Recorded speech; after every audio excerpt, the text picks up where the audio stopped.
Hi everyone, it's Catherine, LadyCat528, here with another Filofax video. Over here I have a vintage Filofax. This is what you see on the back cover. I'm going to show you how you can organize your Filofax by keeping things minimal and very slim so that you can use a compact binder with very small rings. So as you can see here, this has a small pocket here and here, which I'm assuming is for either ticket stubs or stamps. And here I have the small sticky set. I have these that you can find fairly easily at Walmart or Target.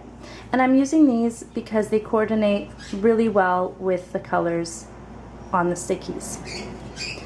I also have here, these are from Avery and they're repositionable. So here, as you can see, the larger one, the holes don't align completely with the personal size. This is a personal size. But I find that if I hook them into the bottom three, that this sits very well in the rings. I can also re-punch here. I do have the hole punch, but I kind of like the way this sits here. This will fit in a pocket size and in the A5 size, as will this one. So here I have the first divider. Now, any dividers you see here have all been created using this Kraft cardstock as a base. It is nice and thick, but not too thick, so it allows you to cover the front and the back. And these were just created from stickers. I'm using as an example here the DIY Fish September insert. I picked these up to try them for a month. I just rounded the corners here and added a bit of empty washi tape here. So here we have the monthly chart, and when we open up into the month. I like using this DIY Fish insert because it works very well with these slim stickies. So I'll take these all out.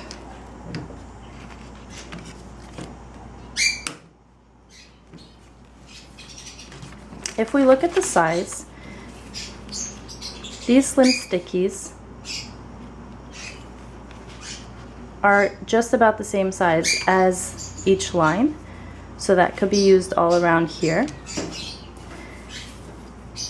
These are nice to use to highlight. As you can see, you can put it around a date. So if you want to highlight a birthday or a special event, you can do that. I like to use these stickies. I can use one of the larger ones if I want to indicate a full hour, or I can use one of the slim ones if I want to indicate a half hour.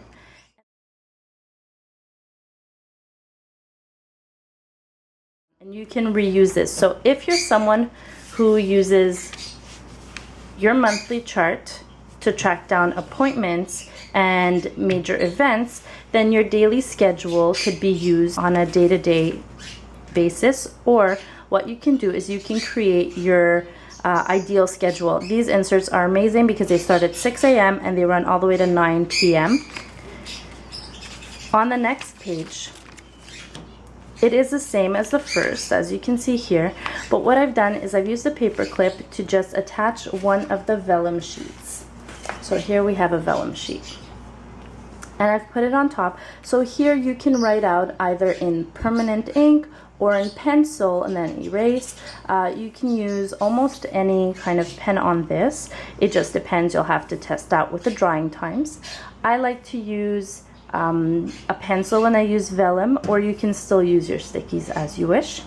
Here you can create your ideal schedule, or here you can really put down a date, and then if you're going to have a very busy day, you can fill that out on the vellum, so you can always reuse this sheet.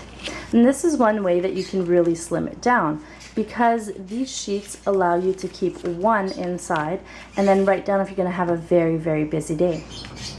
Here I have another sheet that is a weekly menu, and here too the vellum comes in handy, or you can use a combination of vellum, stickies, and what I like to use here on the vellum are these repositionable tabs.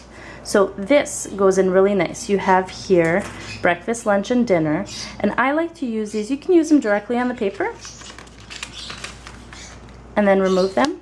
But I like to have the extra vellum sheet because I feel like I can put this down and remove it a lot easier from the vellum. So that is how I'm using these. And so what you can do is that you can use it for breakfast, lunch, and dinner, or you can have 3 options for each day for dinner. You can really use this however you like. And again, this ends up being reusable. So far, all the space that we've used, in the back of this insert you have to buy, which you can also use the vellum and write down your list. On to the next tab. This was also created using the Kraft cardstock sheets and just some scrapbooking paper that I just used the scrapbooking paper, folded it over, and created this tab. So you see that it can be very, very simple. And then I added a few sheets of this Kraft paper. I like it because it is a little bit thicker, so it is sturdier. And then I used my stash of Post-its. We all have tons of these Post-its, and because I don't like having them directly on here and covering anything up, I decided to use them on these sheets. And so I put a selection. I just put 3 stickies. You can put as many as you need. And anything that would normally be filed on a separate sheet or in a separate section, I'll just put on these stickies. So what I suggest doing with this section is on each Post-it you put a title. So this could be groceries, this could be little luxuries, so things under $5 that you can pick up for self-care. This could be a list of errands you need to run, pen pal letters. It could be keeping track of your spending. It could be books to read, movies to watch, songs to buy off iTunes, etc., etc. So you can use as many of these as you need, or as few of these as you need, and it condenses, 1, 2, 3, 4, 5, 6, 7, 8. Instead of having 8 pages, you can have all this on 2 sheets of Kraft cardstock. And my last section is just another divider made from that same cardstock. And that's it. So this is how you can slim down your Filofax. See that? It's very thin. You can obviously keep as many inserts as you want in your Filofax, or as few. These are just some tips that you can hopefully integrate into your Filofax. If you're interested in getting a package for yourself, I'll be selling little kits that include the vellum sheet, the Kraft sheet, one of the slim stickies, and one of the super slim stickies.